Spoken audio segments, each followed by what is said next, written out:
Hey people, Fernando doing another video here for the Modern Survivalist, staying on top of the banking crisis and looking at things from different angles. There's a lot of operating going on in the media, trying to calm things down as expected, but you still find that most experts agree that it's not looking good at all. Raising interest rates push you into more of a recession. However, perhaps this banking crisis pushes you towards a recession anyway. You can't say that there's just no winning. There's nothing you can actually do so as to stop this from happening. The crash landing is either done a little bit better or a little bit worse, but you're still crash landing. A word that's getting harder to avoid.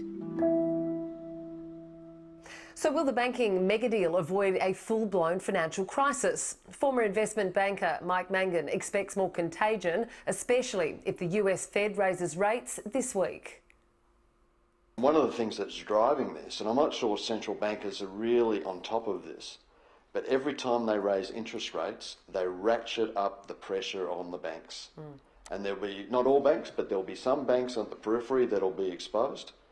And so we've had 3 that have fallen over in the last. The thing is, if you don't raise them, you destroy people with inflation. So which one do you do first? Do you just let inflation run wild, which in this current environment is only going to be accelerating, or you hit on banks? Well, either one, things will not end up working well. 10 days. 2, because of unrealised losses on their US bond portfolio, and CS because there's just been a general lack of confidence because they've had a few foul-ups in execution. So it's about confidence. He makes maybe one of the best points I've heard regarding this in a while, and I mean, this is what I've been telling folks here in the channel all along. Now it's nice to hear it from a guy that is an expert in the field. Day, government bonds are just an IOU, so they're shifting from the IOUs into something that's solid. Flight to safety. Just how illustrative is SVB, Signature, now Credit Suisse collapse in terms of the risk to the broader banking and financial system? Well, they've cauterised those particular banks. As I say, we're getting into the area of human psychology. It's almost like a psychologist would be able to give you a better answer as to where this is going to go, a better answer than an analyst or an economist, because it's human psychology now. It's not numbers. It's just fear. You've heard it. I mean, I've been saying this for years. When it gets to this point, it's a matter of trust. Look, I'll give you a good example. Several years ago, phone call from my wife. Hey, Fernando, where are you? You're not here or there, wherever it is that you're supposed to be. Oh, yeah, I'm with my mistress.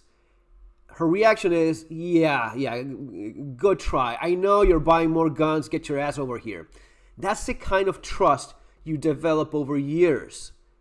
When the answer you give doesn't change how the other person feels, is, oh, sweetheart, I'm just coming back from work. Yeah. She's not believing it. Oh, I'm with my friend whatever. She doesn't trust you. Oh, I'm where...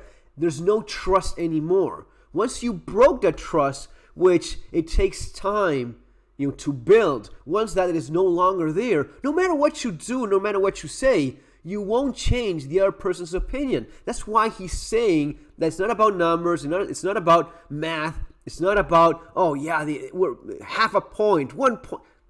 I don't trust you anymore. I don't believe you can perform. I don't believe that my assets, my wealth is safe with you anymore. So I'll take all of it out. I'll take a little bit out. I'll move some of that to a bigger bank. I'll move some of that to some of this other stuff that at least is tangible. I can have it in my hand. I'll do something so as to protect myself because I don't trust you anymore. And I see these guys falling apart, and I see you bailing out the ones you said you wouldn't bail out anymore. You're still doing it, and you're lying.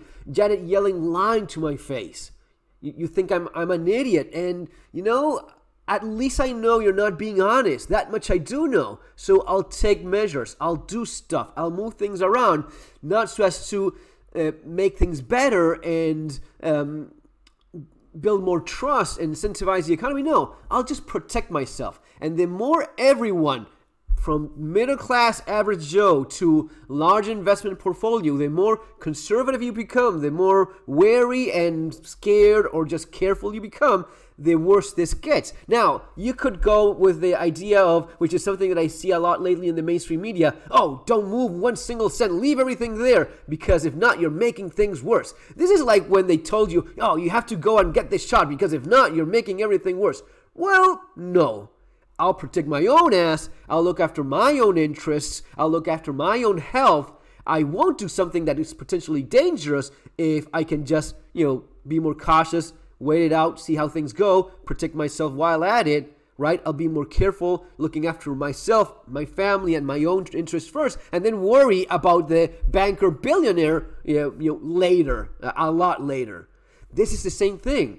Okay, yeah, I'm not leaving all my money in this place. I'll get some of it in cash, keep a good amount of it at hand. I'll move to some other bank, even better, some other entire financial system, a bank that is in some other country under some other different regulation. This is what I've been telling you all along. This is what I've been writing for years. It's the same thing applies here, because it worked in Argentina, it worked in Greece, in Ireland, and wherever you look at that is going through this kind of crisis, and now you're looking at something that is more of a 2008 type of crisis. We'll see how it goes. We're not even throwing into the equation the problem that we have at a global scale with the world changing.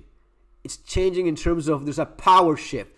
China, Russia, communism is winning. The West is losing. It's losing because of self-inflicted wounds. It's losing because of the left doing what's been doing for years. It's losing because of some traitors within the more conservative right-wing group also backing the same agenda. They're telling you that U.S. is evil, but Russia is good. Okay, that's kind of strange. That's kind of like not very patriotic. Oh, but I hate Joe Biden. Okay, yeah, he's an old fool, and he's probably a horrible person, but that doesn't mean that all of the United States is bad, or let alone that all of the Western civilization is bad.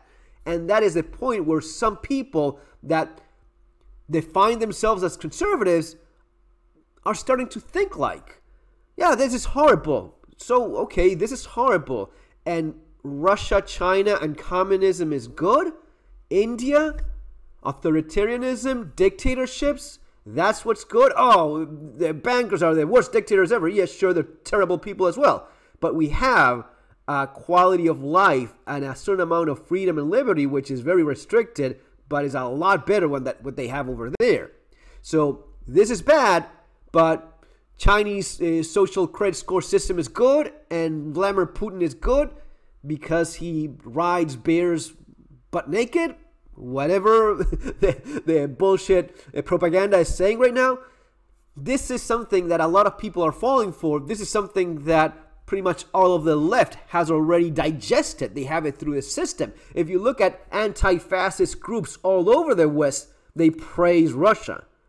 They praise Chinese kind of communist, socialist credit score systems.